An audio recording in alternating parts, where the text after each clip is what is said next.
ProBAR is a legal services office located in Harlingen, Texas. We serve indigent immigrants and asylum seekers in local detention centers. We serve unaccompanied minors as well as adults. Here in the Rio Grande Valley, currently there are 1,200 unaccompanied minors detained and almost 2,000 adults. These people hail from all over the world, Mexico, Central America, but also Africa, Southeast Asia, South America. Each year in South Texas, thousands of newcomers come to the United States either by coming to the international bridges and asking for asylum, or by crossing the Rio Grande River and finding their way north. People come for a variety of reasons.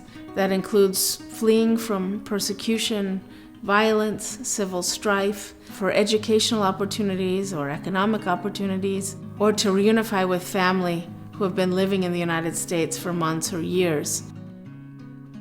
I left my country because of the war. They took us to a detention. I've never been in a detention. I've never been in jail. So it was the first time in my life. And I said, why they took me in jail? I didn't do anything. But that they say that's how it has to be. Each day in the United States, there are about 34,000 people held in immigration detention, and about 10% of those people are here in the Rio Grande Valley. ProBAR is different because we're a detention project. 90% of our work is with people who are in detention, so the client base is very dynamic. People are in and out of detention. Cases go very fast, but people are in even more of a difficult situation than if they were not detained. You know, they're isolated, they're uncertain about how long they're going to be detained, they're separated from their family members, they're worried about their family eating or paying rent. These are dark, difficult days. Oh, they put me in prison because I don't know the rules here in America, but they just catch us in the border and then they just take us in detention. They say we can leave you. We can let you go with paper. So our process just starts in detention. ProBAR exists to empower these people, to give them legal information, to provide them with legal representation so that those people who are eligible for relief will be able to apply, and those people who are not eligible will understand that. Nobody in removal proceedings is entitled to a lawyer unless they have one of their own that they either pay for or obtain through a pro bono program. People have to go to court. They're opposed by experienced trial attorneys. There's appearing before an immigration judge, but oftentimes they don't know the laws and they don't know the procedures. Since 1998, ProBAR's been providing legal rights sessions to detainees at the Port Isabel Detention Center. That's a program that is funded through the Department of Justice and allows our staff to give people know your rights sessions and individual orientations about legal procedures, the immigration laws and remedies that exist in the law to allow people to remain in the United States, and reliable information on bond and parole, things that are highly relevant and can inform their decisions on whether to fight their cases from detention or appeal for a bond or to simply return to their countries, because the truth is not everyone has the right to remain in the United States. It's a small percentage of those who qualify and will be granted legal relief, and it's really in everybody's interest for the detainees to have reliable information from a trustworthy source, up-to-date information, so that they can make an informed choice about whether to stay and fight or not. People need to have information and a way to engage with the law and feel like they really have a chance. Because without getting the legal information, many people are lost and it's hopeless. ProBAR accepts cases of people where representation will make a difference between being able to remain in the United States or being deported. We also focus on those who are vulnerable, for example, unaccompanied children, asylum seekers, people with mental health issues, people who are not able to afford a private lawyer. Y en un momento dado me quedé sin nada, sin trabajo, sin renta, y me quedé en la calle. Y ahí fue donde conocí a la licenciada Mercedes y al licenciado Edgar, que me lo remitieron un trabajador social que vio mi situación. Yo estaba muy deprimido, es decir, no tenía residencia porque a todas estas no tenía papeles. Sí estaba bien en este país porque soy un refugiado cubano, pero no tenía mi residencia. Y muchos trabajos necesitas residencia y muchas cosas. Es decir, no podía moverme por Estados Unidos tampoco en otros trabajos donde podía ir. Y entonces, bueno, me contactaron con la licenciada que le mencioné y ellos me brindaron su ayuda incondicional. Así que todo ese proceso que yo pasé anteriormente con mucho trabajo, todos ellos lo hicieron y lo hicieron con amor, un amor tremendo y con mucha, es decir, pasión que ponen en su trabajo.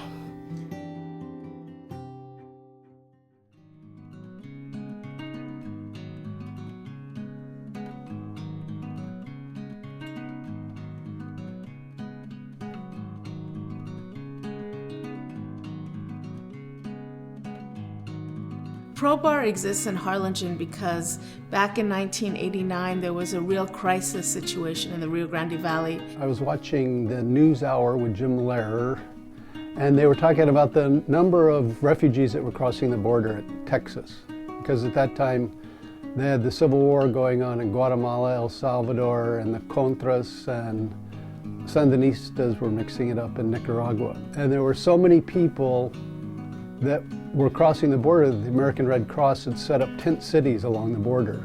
The idea was to bring in lawyers from across the country to do pro bono representation of asylum seekers. By bringing in lawyers who can just focus on these individual cases. Detention world has changed. I can't even say significantly, it's changed by magnitudes. In 1995, the only place that individuals were detained was out at the Port Isabel Detention Center.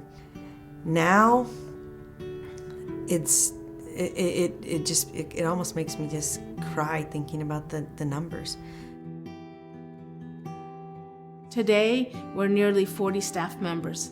Each year we host about 70 volunteer attorneys, law students, law graduates, paralegals, people who come to give a few days, a few weeks, a few months of their time and their talent to serve others, to serve people who really are in need of representation, of orientation, and not only that, but of moral support, emotional support, companionship.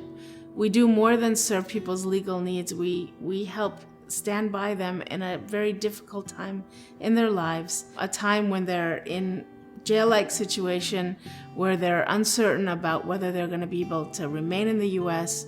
They don't know how long this detention is going to last. And all of this breeds a lot of anguish and distress. And so ProBAR attorneys and paralegals and law students are there to stand with people and let them know that there's someone who cares and there's someone that's going to be with them through the end.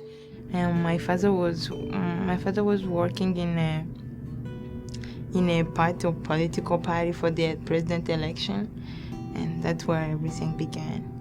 We have to leave suddenly. Nothing was planned because I've never planned to leave my country like the way I did.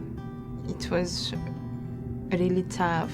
It was when you will go somewhere you don't know where you are going and you're just trying to go because you believe maybe you're gonna get some help, because you think and you see everybody may say we need to get out when it's bad. And there was people killing and there was people looking for us, so it was really scary. And at that time I was alone.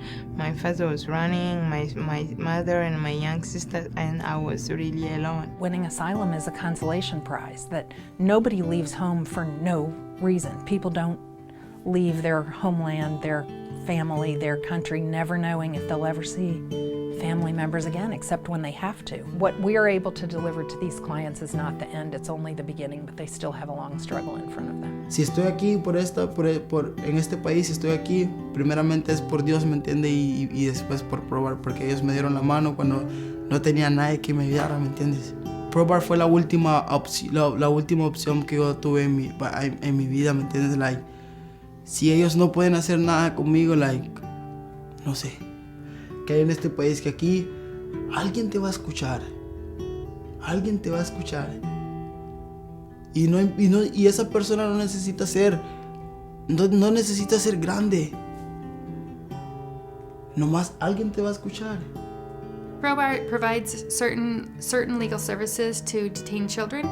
One is a Know Your Rights presentation and also a screening. So every child receives the Know Your Rights presentation, a legal screening, and then also a presentation on how to change their court venue. There's 1,200 beds for unaccompanied minors in the Rio Grande Valley, and these are kids that come through very quickly, this area. They're held for a matter of days or weeks or maybe up to one month.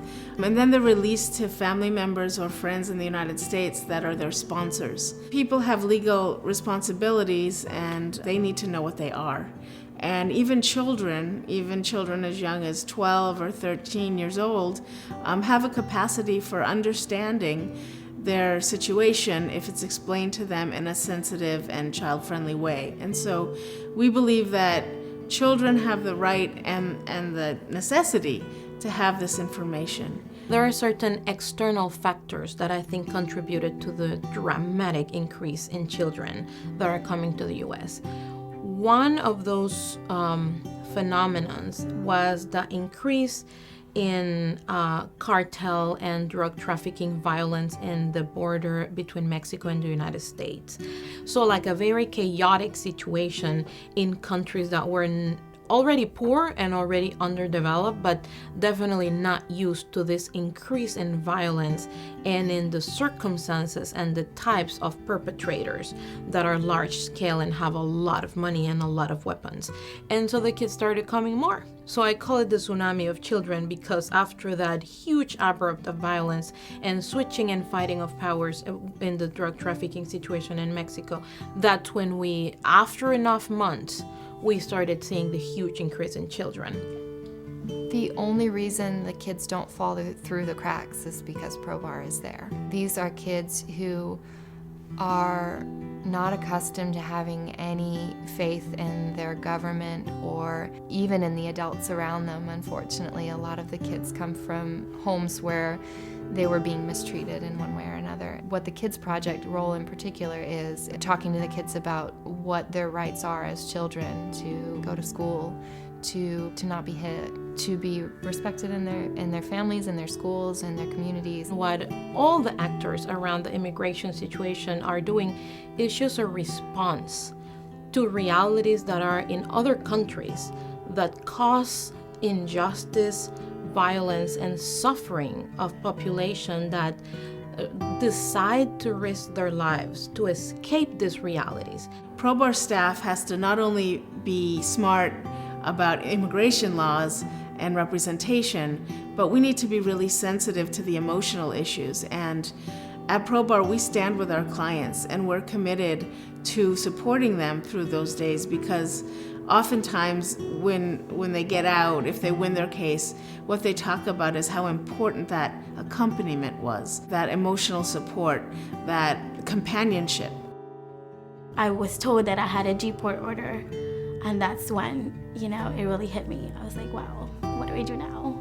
So the ICE agent that we were with told my dad, because my dad told him, well, we don't have money to pay an attorney, and the ICE officer said, well, there's this office that works with children. Their name is ProBAR. Go talk to them. Maybe they can help you in some way. I'm 25, and I was brought into the country when I was 2. I didn't know what immigration documents were, actually. So I grew up like regular boy from the neighborhood. Whenever it did actually affect me was once I started my high school years, when I was maybe like sophomore, junior, and I was unable to get an ID, and all my friends were getting driver's license and they were starting to work, and all those things that I couldn't be a part of. It was like a ball and chain an invisible ball and chain that I carried around everywhere that nobody saw. Till one day, I don't know, I got fed up with it, and I decided to turn myself in to the Border Patrol.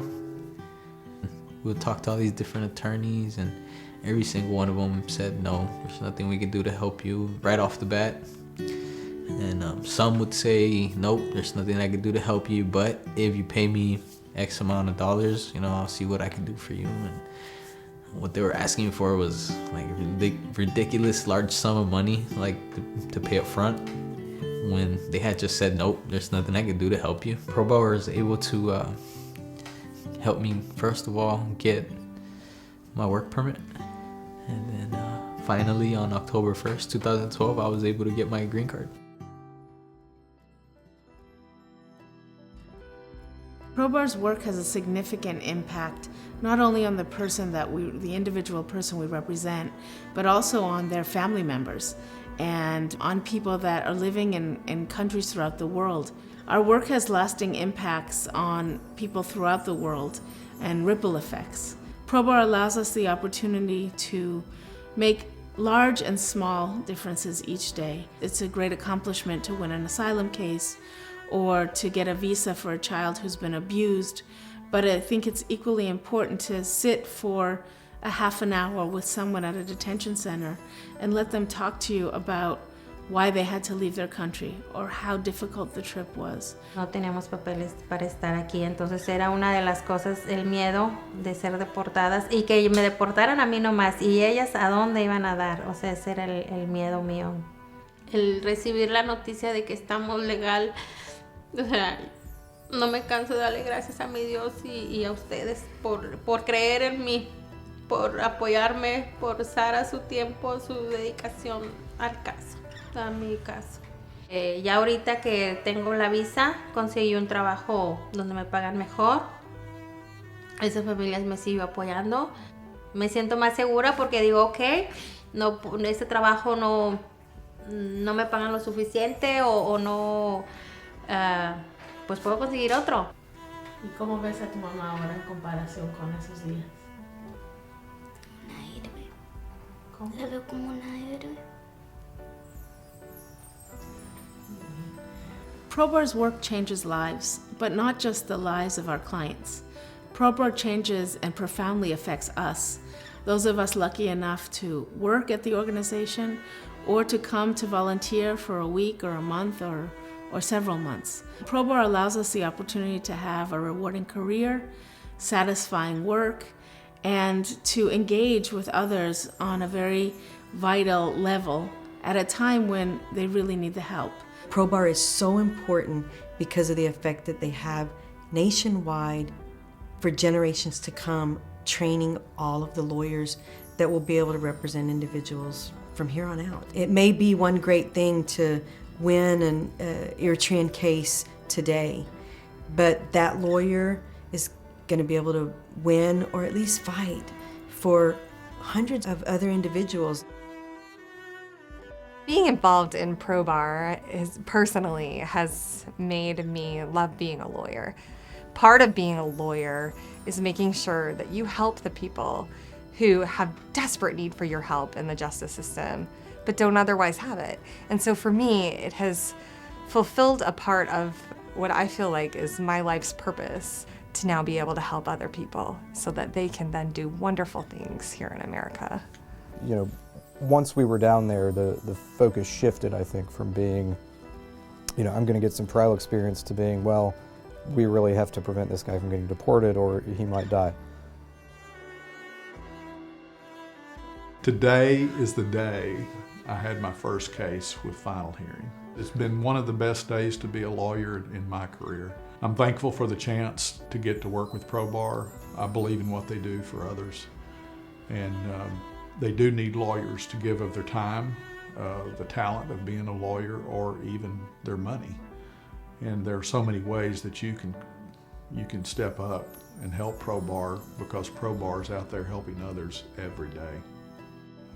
I always think back on that great American philosopher, Mr. Rogers, who always told the story about when he was a kid, and he'd see something scary on TV, and his mother always said, look for the helpers. There's always helpers running to help.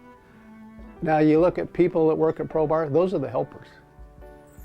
If you called them heroes, they would say they're just doing what needs to be done. But to me, they're angels. You know, they're not the angels with harps, they're the archangels with the swords. So what I do is I just keep working, keep your heart open, and at some point, somebody is going to be doing something to a vulnerable group that makes them say, enough is enough. And that's when they're going to become a helper. So all they have to do is wait for destiny, tap them on the shoulder and say, you know, it's your turn. Go out and do what needs to be done. 2014 marks the 25th anniversary of ProBAR. It's an exciting milestone in the life of an organization that started with a single attorney and paralegal back in 1989. Today is a time for us to celebrate our accomplishments, to recognize the great impact that we've had on so many lives of newcomers to the United States, people who today are contributing to our society on many different levels. I became a resident the year I graduated high school.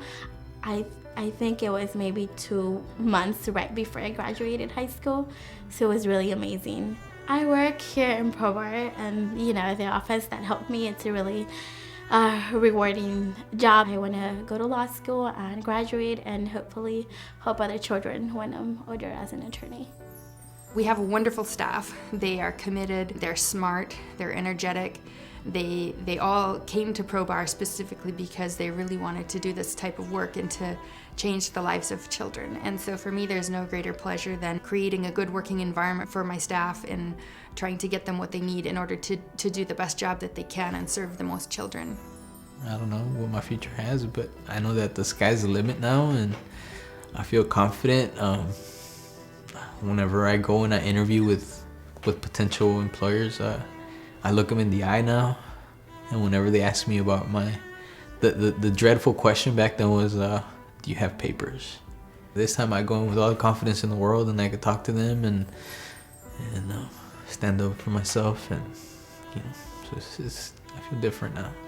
And the pro bono makes me believe that there are people who help, not only because they're willing to help, and they believe that some people really need help. I can say we, as all asylees, we're so grateful. And we pray for them, and we believe it's a good thing. And I believe so. That's what I can say.